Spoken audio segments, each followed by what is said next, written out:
Senator Chris Murphy dismantles Pete Hegseth in a stunning Capitol Hill showdown, exposing shocking details behind Trump's billion-dollar Qatar plane scheme and demanding accountability for foreign influence and political favoritism. Chris Murphy just exposed Pete Hegseth for pushing a billion-dollar taxpayer-funded plane that Trump plans to keep. This isn't defense policy. It's a giveaway. Thank you very much, Mr. Chairman. Thank you, Mr. Secretary, for being here today. I wanted to build on some of the questions that Senator Schatz was asking, just to try to build a fact predicate for some of the tough spending decisions we're going to have to make here. Just to confirm, I heard you say, with respect to the gift of the plane from Qatar, that we do not yet have a signed MOU with the government of Qatar. Is that right? Correct. We're in the process of working through that. And did you also say we don't have a signed contract with the company that is going to do the work? Or did you say that we have a contract, you're just not willing to disclose the terms? The terms should not be disclosed of anything related to an aircraft of this type. So in 2018, when the contract was signed with Boeing to do the upgrades or the new contracts for Air Force One, the terms of that contract were disclosed. They were made public. In fact, it was the Trump administration that issued a press release giving the total as $3.9 billion. Are you saying this time around, even after you sign the contract, you're not going to make public any of the terms of the contract? I wasn't involved in that previous administration decision, but we're happy to take a look. The Air Force testified before the House that that contract would likely deliver the new Air Force Ones by the 2028 timeframe. It doesn't stand to reason that you will be able to retrofit the plane from Qatar much sooner than 2028. So I'm trying to understand what the gap is that we're trying to fill. If this contract ends up being $500 million and the gap only ends up being 6 months, that doesn't sound like a wise investment for this committee to make. Senator, I would defer to the expertise of the Air Force as far as timing of modifications and when that would happen, but there's also been delay after delay after delay on the Boeing side, so I don't know that's a firm fixed date yet, unfortunately, can be counted on.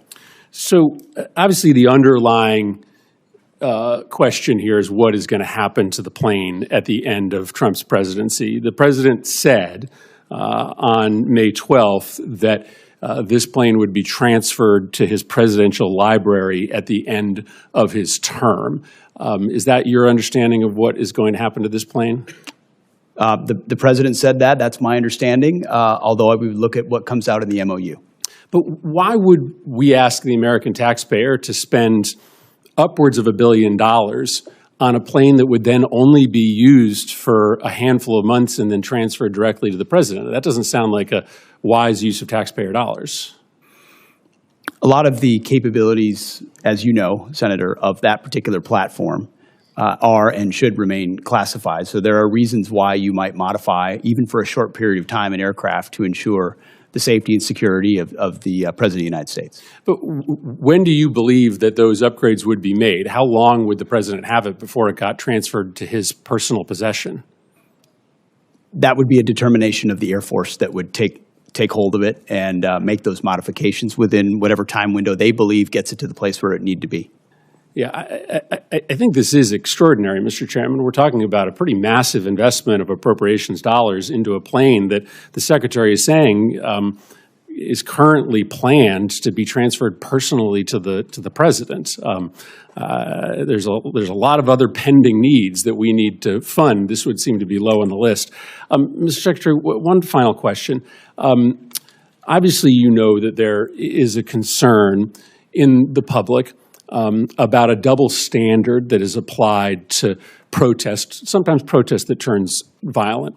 The president, when he came into office, issued pardons to the individuals that attacked the United States Capitol, including those individuals who beat savagely police officers. You have deployed the National Guard and readied Marines in a way that many people think is unnecessary given the state and the local resources.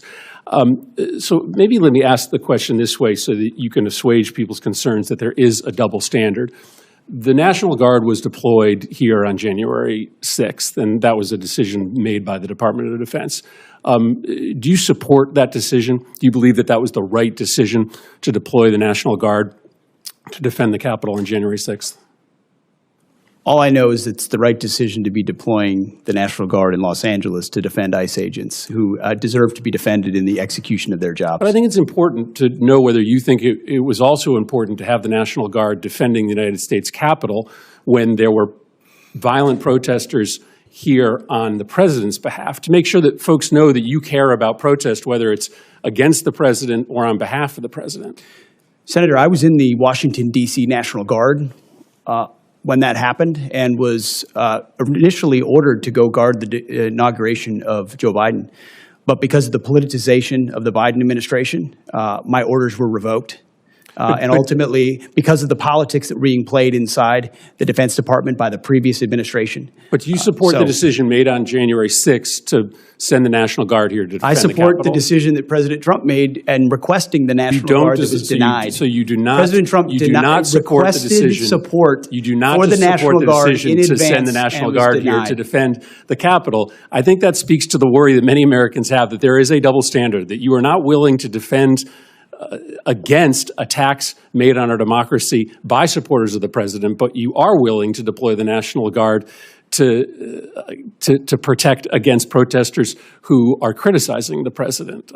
That's not how our taxpayer dollars are supposed to work. They're supposed to be used to defend the United States, no matter the nature of the political affiliation of the protesters. Thank you, Mr. Chairman. In one of the most explosive Capitol Hill exchanges of the year, Senator Chris Murphy dismantled Pete Hegseth's attempts to defend what has now become known as the Trump-Qatar billion-dollar plane scheme, a deal so unusual, so steeped in blurred lines of political favoritism and foreign influence, that Murphy's questioning transformed a routine hearing into an unforgettable moment of accountability. From the opening seconds, Murphy made it clear that this wouldn't be a soft exchange. It would be a full-scale exposure of contradictions, unanswered questions, and the deeply troubling implications surrounding Donald Trump's dealings with Qatar, particularly the mysterious arrangement involving Qatar's extraordinary financial support and access to a luxury aircraft valued in the billions. With surgical precision,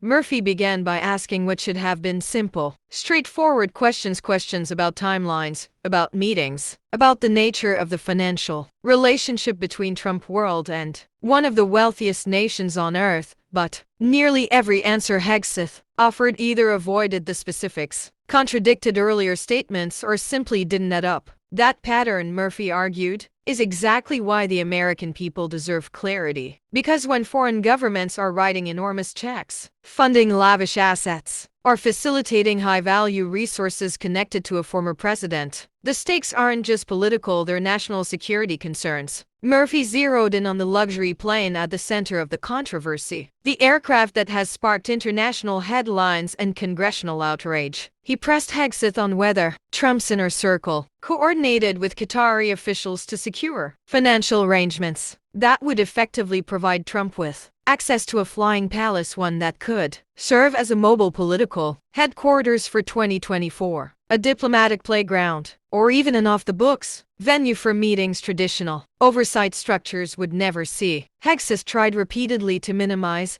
deny, and redirect, but Murphy struck back with receipts, public disclosures, media investigations, and documented interactions that raised serious red flags. The more Murphy laid out the facts, the clearer the picture became, not just of a questionable financial arrangement, but of a pattern in which Trump's orbit appears stunningly comfortable accepting extravagant benefits from foreign powers, with very specific interests in U.S. policy. Murphy's grilling escalated when he asked Hegseth whether he understood how unprecedented it was for a foreign nation to underwrite such an asset for a former president, and whether he recognized the dangerous precedent this sets. Hegseth's responses were evasive at best, but Murphy didn't budge. He pointed out that every previous administration, Republican or Democrat, has understood the importance of maintaining clear separation between foreign governments and the personal financial ecosystem of American political leaders. That line,